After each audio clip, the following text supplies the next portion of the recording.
hari pelajaran kita mengaji atau beradu. Baik, taqabbalallahu minkum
budaya positif. Apa itu budaya positif? Budaya positif itu adalah hal yang baik yang selalu kita lakukan. Nah, coba sebutkan salah satu mana hal yang dinamakan dengan budaya positif yang sering kita lakukan di sekolah. Satu, menjaga kebersihan kelas. Yes. Yang lain, apalagi membuang sampah, membuang sampah pada tempatnya. Ada lagi, datang ke sekolah tepat waktu, kemudian disiplin. Bagus, berarti kalian sudah tahu mana yang dinamakan hal baik ataupun hal yang positif yang harus kita lakukan. Nah, di situ ada nilai-nilai kebaikan yang kita terima, ya kan? Nilainya apa? Tentunya dengan datang tepat waktu di sekolah, kita tidak terlambat. Kemudian menjaga kelas supaya bersih. Jadi dengan kita menjaga kelas kita tidak kotor, kita itu kan nilainya yang kita terima, ya kan? Nilai kebaikannya yang kita terima itulah. Kemudian ibu mengaitkan hari ini dengan kelas impian dengan keyakinan kelas. Nah, di dalam sebuah lembaga tentu ada peraturan. Nah, apa itu peraturan? Perintah. Peraturan itu perintah yang harus kita tegakkan. Bisa jadi ya. Peraturan itu adalah sebuah perbuatan yang memang harus kita lakukan. Bila tidak kita lakukan, kita akan dihukum atau ada konsekuensinya. Misalnya seperti bilang tadi, jika kita datang ke sekolah terlambat, sudah melewati jam yang sudah ditentukan oleh sekolah, kita masuk jam 7.30, kita datang ke sekolah jam 8. Tentu itu ada konsekuensinya, ya kan? Ada konsekuensi, misalnya apa? Itu dia sampah, itu sedang mana, ya kan? Nah, itu adalah peraturan. Nah, pada hari ini Ibu ingin menanamkan sama kita semua, yaitu dari peraturan menjadi sebuah keyakinan.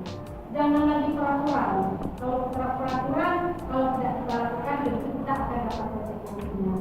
Tapi kalau sebuah keyakinan, nah itu muncul dalam diri kita. Misalnya pada masa COVID kita disuruh pakai masker. Nah, nilai apa yang kita lihat dalam kita semua memakai masker untuk menjaga kesehatan. Bila kita tidak memakai masker, mungkin kita akan tertular COVID-19, ya kan? Pada saat itu.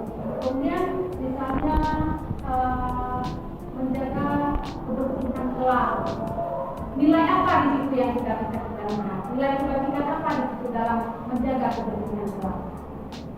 Nilai bekerja sama. Jadi di dalam hal-hal yang positif ada nilai kebajikan di situ yang bisa kita tanamkan pada diri kita. Jadi sesuatu hal yang baik itu mulailah dari diri sendiri.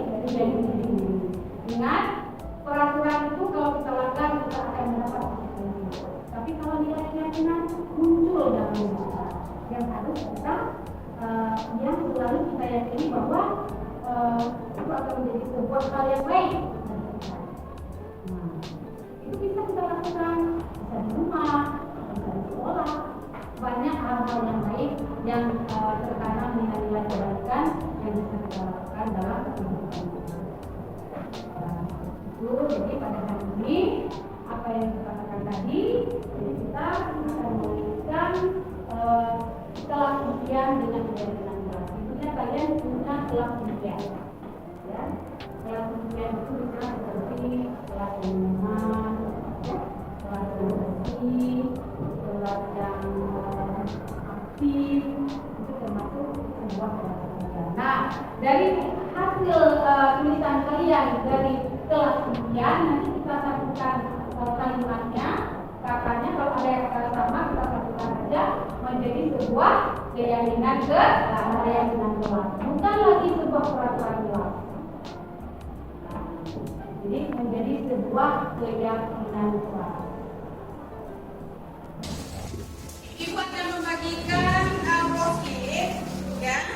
Setiap kalian menuliskan kelas impian dan keyakinan kelas.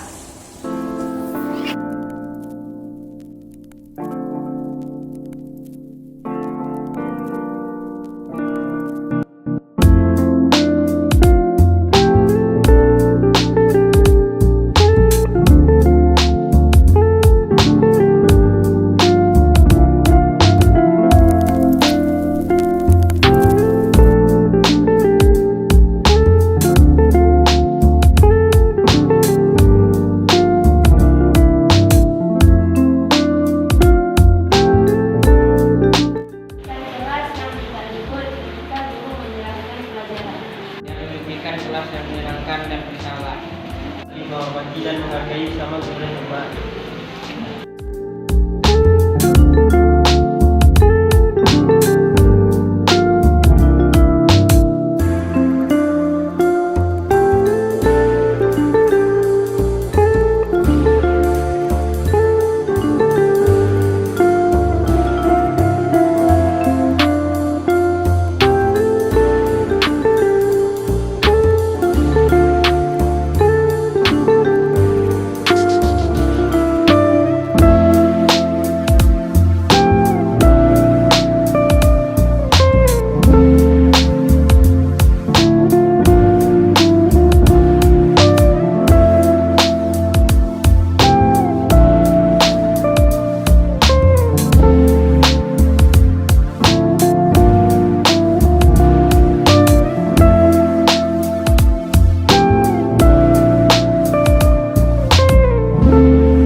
Selalu harus kita tanamkan dalam keseharian kita.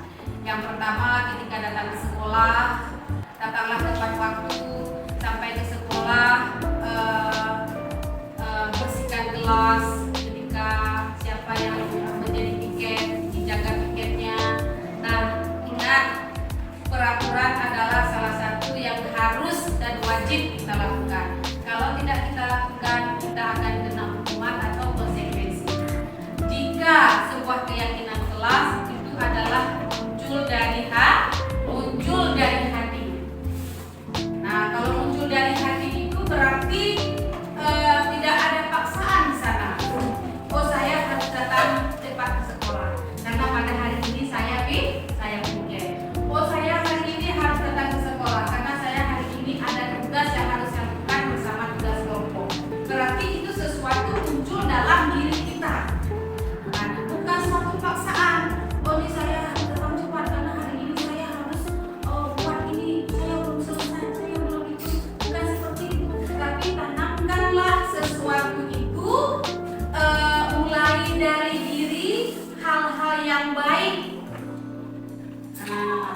karena tempat ini adalah tempat kalian belajar.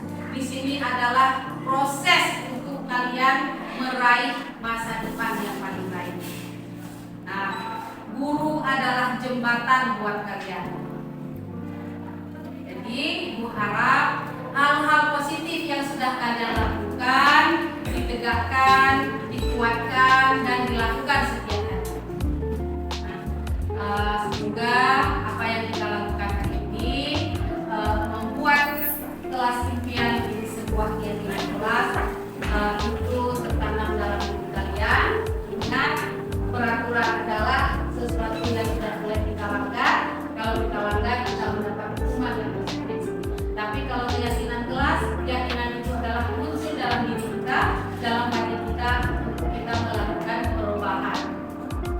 Oke, sebelum kita tutup pembelajaran, mari sama-sama kita baca doa sesudah kita belajar.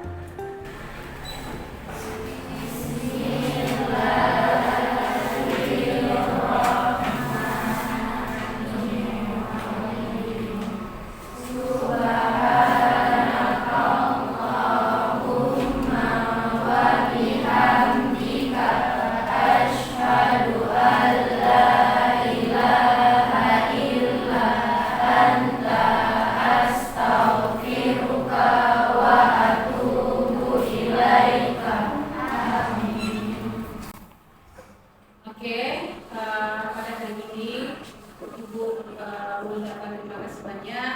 Semoga pembelajaran hari ini dapat bermanfaat bagi kita semua. Ibu akhiri, Assalamualaikum warahmatullahi wabarakatuh.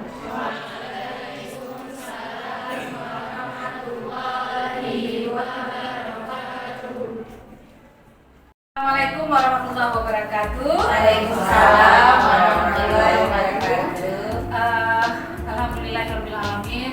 Wassalatu wassalamu ala asyrofil anbiya'i wal mursalin wa ala alihi washabihi ajmain. Alhamdulillah, terima kasih Bapak Ibu sudah menghadiri undangan saya pada hari ini. Saya istilahnya nih kalau siswa lagi mengerjakan tugas.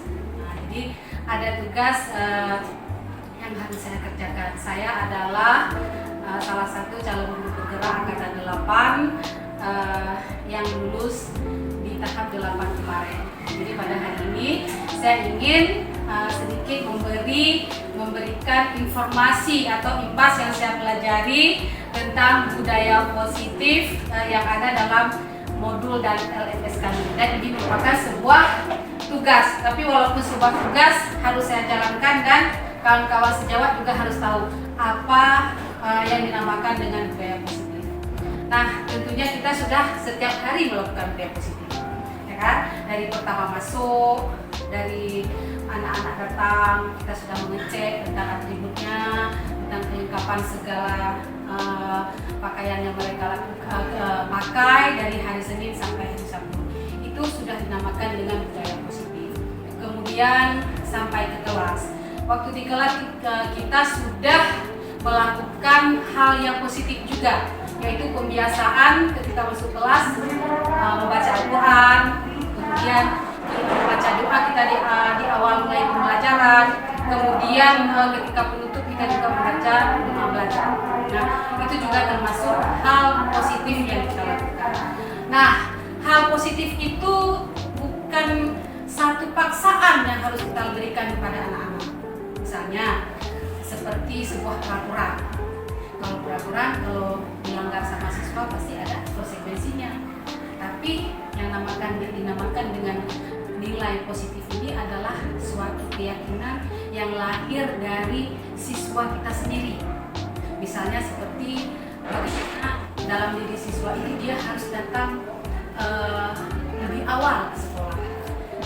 Tentunya dengan tidak kalau dia datang lebih awal, jadi tidak terlambat. Nah, itu nilai-nilai hal baik seperti itu yang harus kita berikan kepada siswa, harus muncul dalam diri dia. Jadi peraturan kita rubah menjadi sebuah keyakinan. Nah, dia itu ada 3 tahapan yang harus kita lakukan. Yang pertama yaitu 3 motivasi dalam hal 3 motivasi perilaku manusia. Apa saja 3 motivasi perilaku manusia itu? Yang pertama, menghindari ketidaknyamanan ataupun hukuman. Kemudian mendapatkan imbalan dan penghargaan dari orang lain. Kemudian menjadikan orang yang mereka inginkan. Nah, ini maksudnya seperti saya bilang tadi, anak jangan kita berikan suatu hukuman. Kalau dia melanggar, kita berikan sebuah hukuman. Tapi jangan seperti itu. Kita berikan kebebasan kepada dia untuk memberikan solusi atas kesalahan yang dia lakukan. Jadi kalau anak kan mencari nyaman, dia kadang-kadang kan nyaman di kelas duduk aja. Karena dia mencari kenyamanan supaya jangan kena marah. Ada tugas dia lakukan walaupun salah, tapi dia tetap lakukan. Dia mencari kenyamanan sendiri. Itu mungkin sedikit tentang penjelasan tentang 3 motivasi perilaku manusia. Kemudian langkah yang lain lagi, terdapat 5 posisi kontrol seorang guru, yaitu penghukum, pembuat merasa bersalah, sebagai teman, sebagai pemantau, dan sebagai manajer. Nah, ini memang paradigma ini susah, bukan susah, mungkin pelan-pelan guru akan dengan adanya kurikulum merdeka. Jadi mungkin guru nanti akan berubah pikiran bagaimana cara mendidik siswa kita ini menjadi siswa yang benar-benar paham, dan kita pun mendidik sesuai dengan karakter siswa kita masing-masing. Artinya berpihak, pembelajaran kita lakukan berpihak kepada peserta didik. Nah, kalau kita misalnya anak datang terlambat. Oke Bapak Ibu, setelah saya jelaskan tadi mengenai motivasi perilaku manusia, kemudian kita lanjutkan kepada terdapat 5 posisi kontrol seorang guru, yaitu sebagai penghukum, pembuat rasa bersalah, sebagai teman, sebagai pemantau, dan sebagai manajer. Nah, dari penghukum, pembuat rasa bersalah, dari teman dan pemantau, ini mungkin sudah sangat sering kita lakukan. Nah, tapi dalam kurikulum merdeka diharapkan kita yang nomor 5, yaitu manajer. Jadi kita panggilkan anak tersebut, kita berikan solusi, kita tanyakan sama dia, bagaimana nak caranya kamu supaya kamu rajin ke sekolah, supaya tugas-tugas kamu terlaksanakan dengan baik, bisa kamu kerjakan dengan baik. Jadi kita berikan solusi kepada anak tersebut, apa yang harus dia lakukan. Kemudian kalau kita lihat kepada penghukum atau pembuat rasa bersalah, kita kalau anak bersalah kan nggak buat tugas, pasti ini kamu kenapa nggak buat tugas, selalu nggak buat tugas. Jadi hal seperti itu selalu yang kita lakukan. Nah, tapi dalam kurikulum merdeka mungkin penghukum memberi konsekuensi seperti saya bilang tadi, peraturan dengan keyakinan berbeda. Kalau peraturan nggak buat tugas pasti kena konsekuensi. Konsekuensinya dia nggak bertugas, tapi tulis saya malas, sampai 10 halaman kita suruh tulis saya malas. Itu kan nggak ada solusi pada akhirnya. Anak itu akan malas mungkin sampai akhir semester dia akan malas. Jadi kalau kita cari solusi dengan memberikan yang kelima ini adalah manajer, yaitu dinamakan dengan segitiga restitusi. Kita duduk bersama anak, kita carikan solusi ke dia, bagaimana nak ini supaya kamu nilainya bagus, rajin ke sekolah, apa anak yang harus kita lakukan? Kenapa kamu tidak rajin ke sekolah? Dia jawab sama anak tersebut, Bu, saya ngantar kue mama setiap pagi. Itu kan solusi sama kita kan? Bu, saya nggak ada kereta diantar sama mama.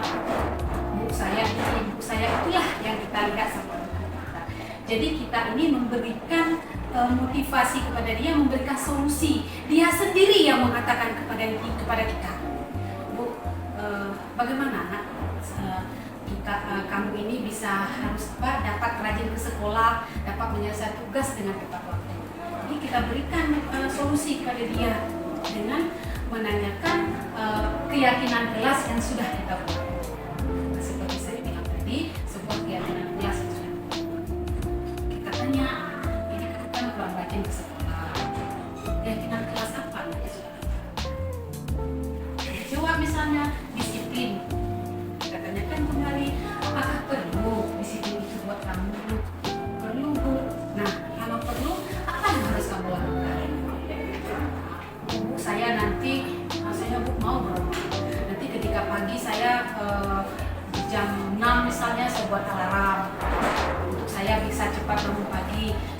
tidak lambat ke sekolah. Jadi intinya kita berikan motivasi kepada dia, kita berikan solusi kepada dia sendiri yang menyelesaikan masalah sendiri dengan tuntutan kita, dengan tuntunan kita. Nah, jadi bukan kita yang memberikan solusi, tapi dia mencari solusi sendiri demi kenyamanan dia sendiri, supaya dia bisa berubah dari diri dia sendiri, bukan berubahnya karena kita. Nah, bagaimana Pak Ibu? Kira-kira paham ya saya jelaskan? Paham. Oke, mungkin itu yang saya dapat berikan informasi. Kalau ada pertanyaan nanti boleh konfirmasi dengan saya. Mudah-mudahan apa yang saya berikan informasi ini Bapak Ibu paham. Dan saya ucapkan terima kasih sekali sudah menghadiri undangan saya. Saya akhiri. Assalamualaikum warahmatullahi wabarakatuh. Waalaikumsalam warahmatullahi wabarakatuh. Assalamualaikum warahmatullahi wabarakatuh. Perkenalkan, saya Bu Neti, guru SMP Negeri 2 Banda Aceh, Mapel Pendidikan Agama Islam. Di sini saya ingin memberikan sedikit ulasan saya, kesan saya yang sangat menarik bagi saya terhadap apa yang disampaikan oleh Bu Yusra tadi. Bu Yusra adalah guru SMP Negeri 2 Banda Aceh yang sedang melaksanakan tugas di CGP Angkatan 8. Dan ini sangat menarik bagi saya tentang 5 posisi kontrol seorang guru, di mana selama ini mungkin saya dalam hal memberikan hukuman terhadap siswa yang melakukan kesalahan, seperti menutup sampah atau menyapu perkarangan guru dan lain-lain, sehingga hal itu kurang bagus atau kurang memberikan kesan kepada siswa dalam hal memperbaiki dirinya sendiri. Sehingga ketika saya mendengar pembahasan Bu Isra tadi mengenai 5 kontrol seorang guru ini, yang sangat menarik adalah bahwasanya guru itu menjadi manajer terhadap permasalahan yang dilakukan oleh seorang siswa, sehingga di posisi kontrol manajer ini guru atau kita bisa melakukan dengan siswa sama-sama. Dengan bimbingan guru itu, siswa bisa menyelesaikan permasalahannya sendiri, mencari solusi terhadap dirinya sendiri, dan memperbaiki kesalahan apa yang dia telah lakukan dengan kesadaran sendiri. Ini adalah sesuatu yang sangat menarik terhadap apa yang disampaikan oleh Bu Isra tadi, bahwasanya guru itu sebaiknya menjadi posisi kontrol manajer terhadap siswanya. Dan demikian saja tanggapan saya untuk kali ini, dan selamat untuk Bu Isra, semangat, semoga sukses di CGP Angkatan 8 ini. Selamat Bu Isra, semangat.